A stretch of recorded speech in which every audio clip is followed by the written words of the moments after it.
kasus mati total L510, ini motherboardnya masih bersih, belum bekas servisan, belum ada bekas solder, belum ada bekas plug ya. Sebelum melakukan pengecekan semua peripheral harus terlebih dahulu dilepas, kayak wifi, terus prosesor, RAM.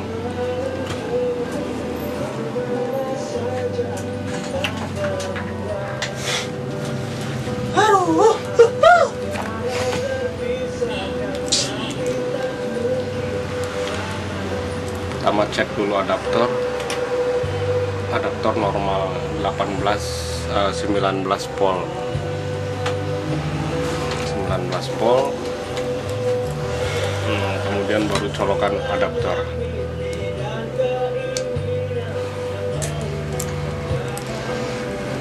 Seperti biasa, lakukan pengecekan di tegangan wajib.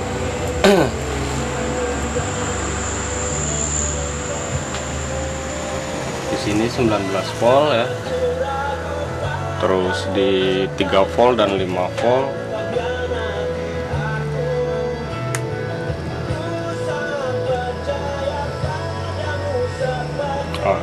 Dia hilang di 3 volt dan 5 volt. Sini tidak ada tegangan. Terus ke switch on off di sini. Di sini pun tidak ada tegangannya. Di switch on off tegangannya kosong. Terus ke bypass 19 di sini. Di 19 bypass dia kosong juga ya, cuma 0,23 volt. Kita ukur semua bypassnya, bypassnya dia drop ya. Jadi tegangan hanya terdapat di sini. Dia hanya terdapat di si kring ini. Jadi tidak meloloskan 19 ke semua bagian sistem motherboard. Berarti pengecekan fokus pada jalur bypass 19 volt. Karena ini tegangan tidak tembus ke semua bagian, kita cek short dulu satu-satu. Multimeter menggunakan X1. Lepas dulu adaptornya. Mulai urut dari jalur bagian depan.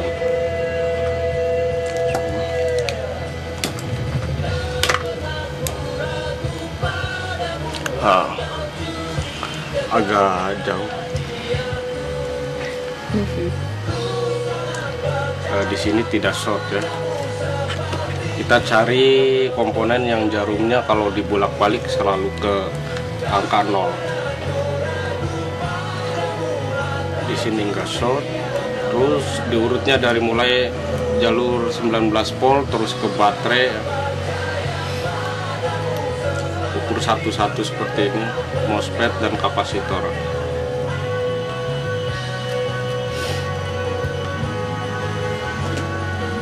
Terus ke sini ke PCC core, dia juga tidak short ya.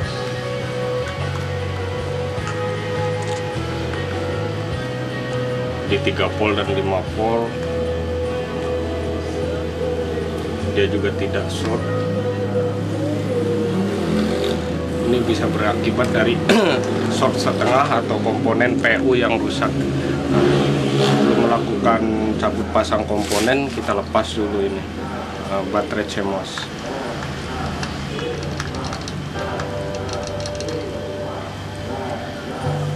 Baterai CMOS sudah dilepas, identifikasi langsung saja ke sini ya.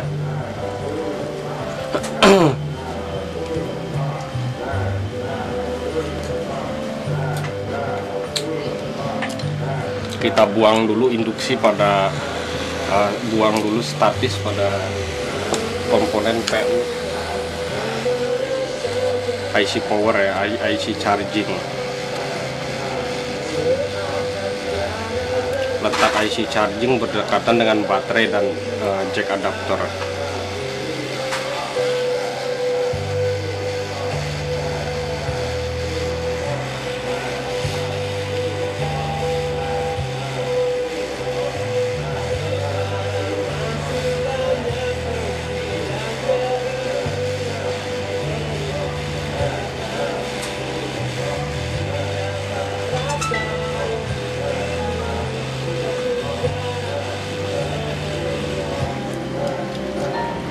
komponen sudah kita lepas, dinginkan sebentar, kemudian pasang kembali.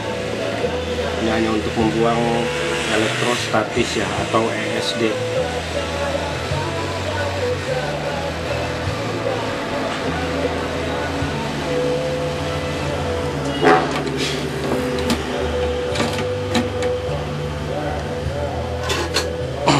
Kita checking setelah pemasangan apakah ada komponen, apakah ada kaki yang tersambung atau enggak ya. Ini cuma ada satu tadi agak sedikit benjolan ya. Kita rapikan dengan solder. Bisa lakukan cleaning dengan thinner, tapi apabila yakin ini terpasang dengan baik, cleaning tidak usah dilakukan.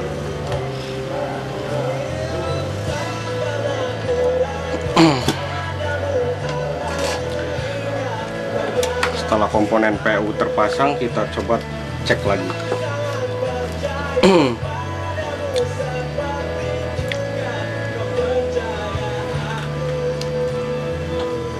Kemudian lakukan pengukuran tegangan dengan multimeter digital.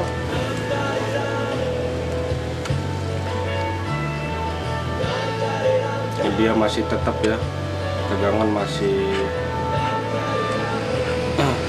0,22.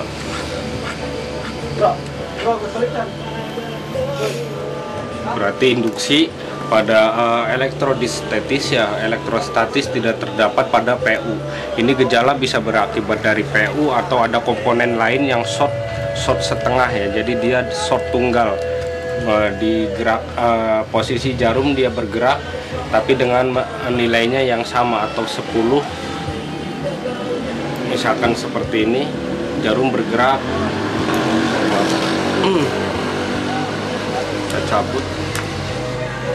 Misalkan MOSFET di charger ini, dia ke 10, ketika dibalik dia tetap ke 10, kalau ini enggak ya. Jadi kita nanti cari komponen dengan karakteristik short setengah, dibulak-balik, jarum enggak full tapi dia selalu menunjukkan angka yang sama, 10, kemudian ke 10 juga ya. Kita cut dulu agar proses video tidak terlalu panjang.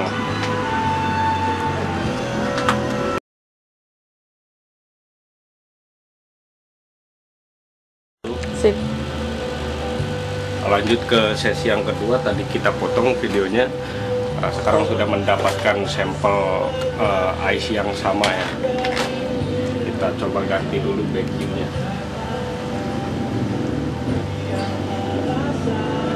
Set dulu ininya, heaternya. Heater menggunakan heater di 7, terus air pada 5.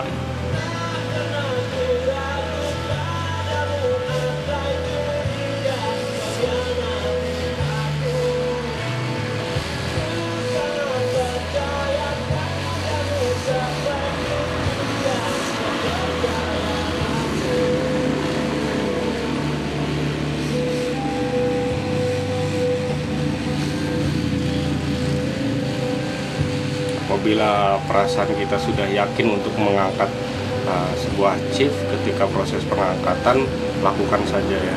Yang penting lihat titik kaki-kaki komponen, ketika dia sudah mulai terlihat bening, sudah bisa diangkat. Seperti ini belum bisa diangkat ya, karena belum putih merata si posisi kakinya. Nah, posisi kaki seperti ini sudah bisa diangkat. Kita berikan sedikit suhu sebentar. Ini sudah bisa diangkat ya, seperti ini.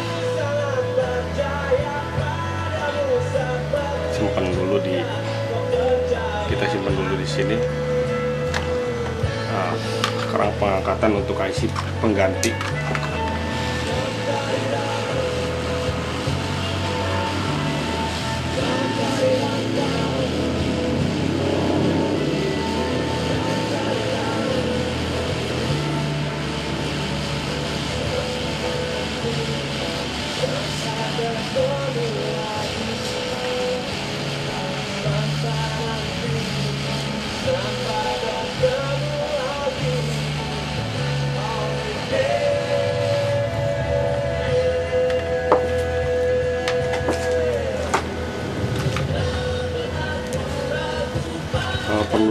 Perlu diperhatikan proses pemasangan, perhatikan titik posisi titik pada komponen ya. Ini kita menggunakan IC substitusi ya, jadi bentuknya sama, letaknya sama. Karena tadi sudah mencari IC BQ, ternyata di Kannibalan tidak ada.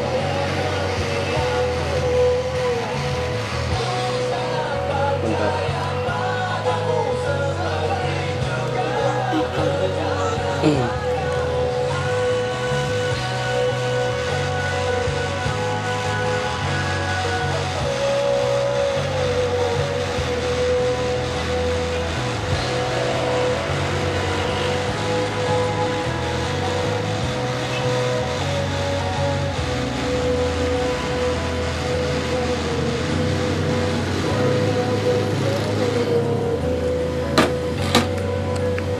Setelah pemasangan kita lakukan sedikit checking ya. Di bagian sebelah sini agak condong ke kanan. Kita rapikan dulu, luruskan dulu.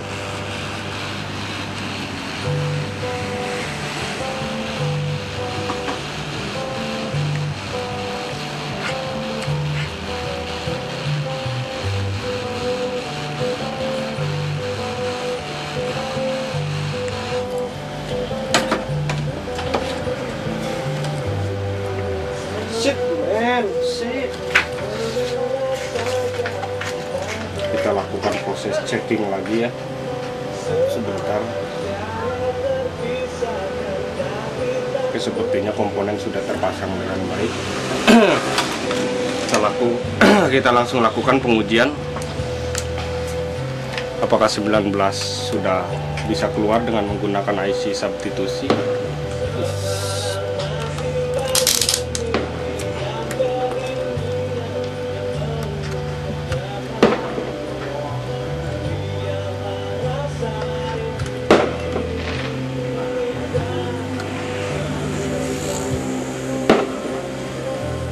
Tegangan masih belum keluar ya.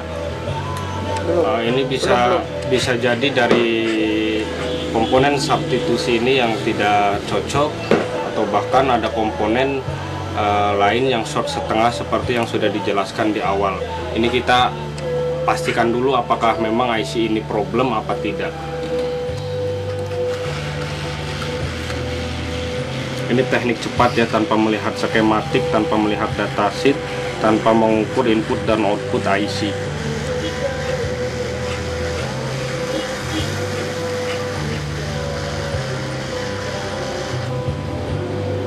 IC yang lamanya kita pasang kembali untuk menghindari kehilangan.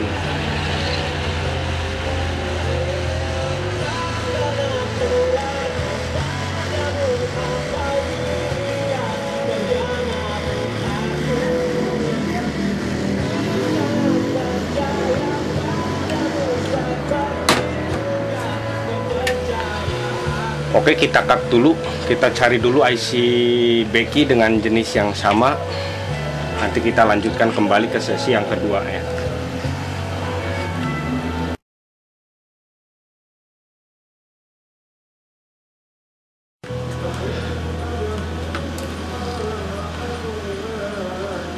Lanjut ke step yang ketiga ya, karena komponen BQ-nya tidak ada. Kita lakukan penyuntikan tegangan.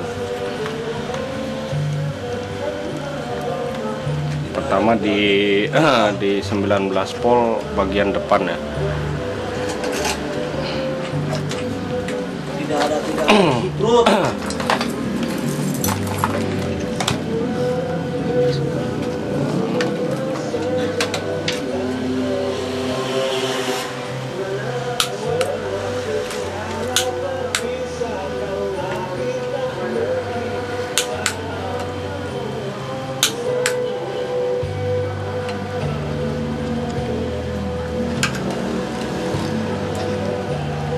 Sudah ada komponen bereaksi, cuma di bagian mana panasnya masih belum.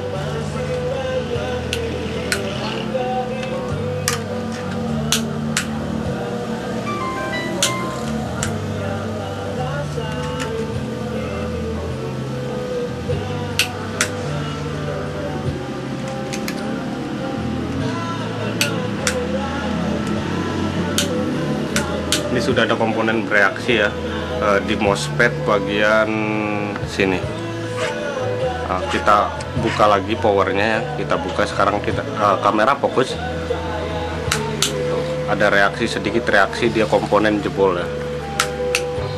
Belum. Udah fokus. Sip. Lihat komponen, dia sudah bereaksi. Oke, kita langsung lakukan penggantian. Tutup dulu, di-cut dulu sambil cari komponen.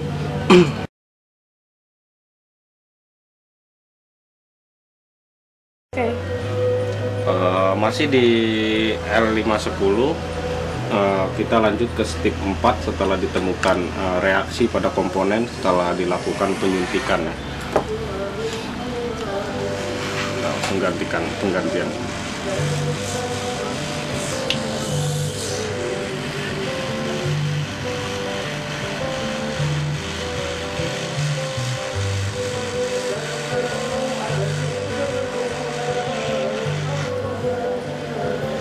Untuk substitusi seperti biasa, yang penting letaknya sama, tempatnya sama, bisa digunakan, bentuknya sama, itu bisa digunakan.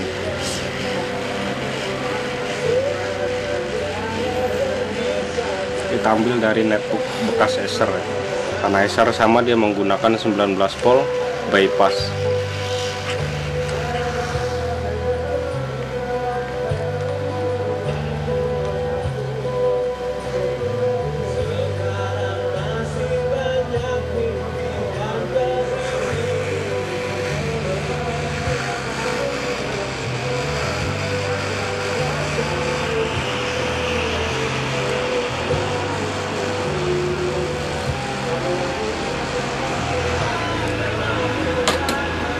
Yo, Mararangga.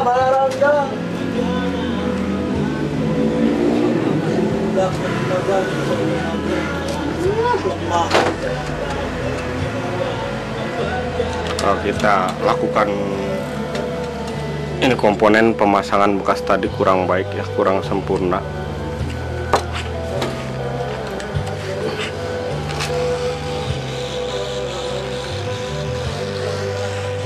Kita luruskan sedikit agar tidak terjadi fatal error ya.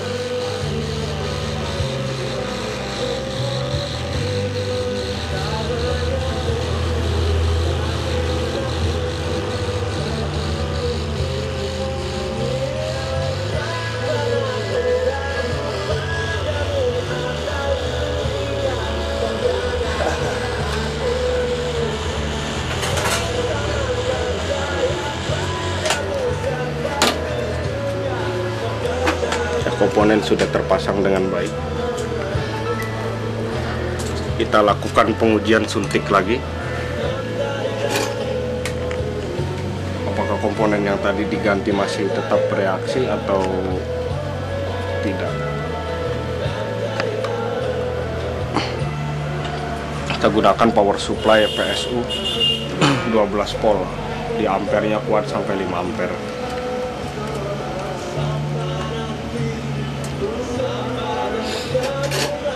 Oke, lakukan lagi pengujian ke komponen yang tadi bereaksi.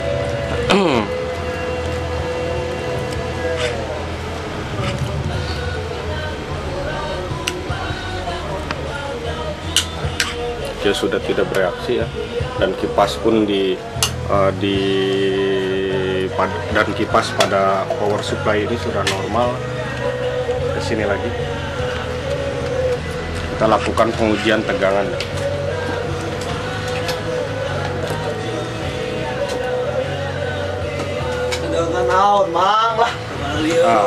Di prosesor dia sudah tembus ya 12 volt ya. Di sini otomatis, di sini pun terdapat tegangan ini 12 volt ya. Ke sini pun sudah masuk ya, ke 3 volt dan 5 volt dia sudah masuk. Kita lakukan pengujian dengan adaptor apakah laptop ini sudah bisa nyala ya.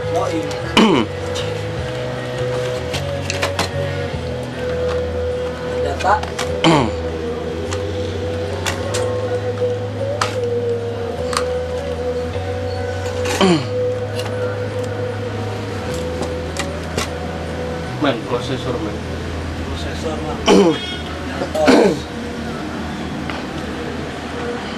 Prosesor kita pasang.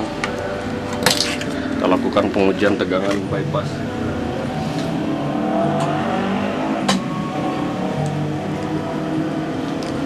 Tancapkan adaptor.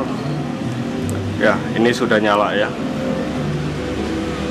Otomatis apabila indikator ini sudah nyala, semua tegangan wajib akan normal ya.